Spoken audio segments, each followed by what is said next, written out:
मानहियो जान से छोड़बो नहीं आसान से मरलो पछीन के ले अइबो भगवान से।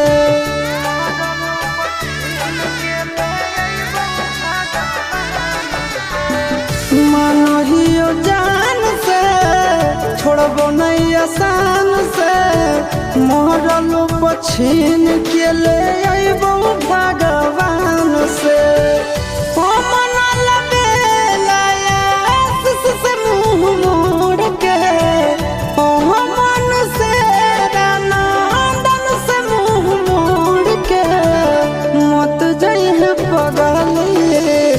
पगला के छोड़ के मत जाइए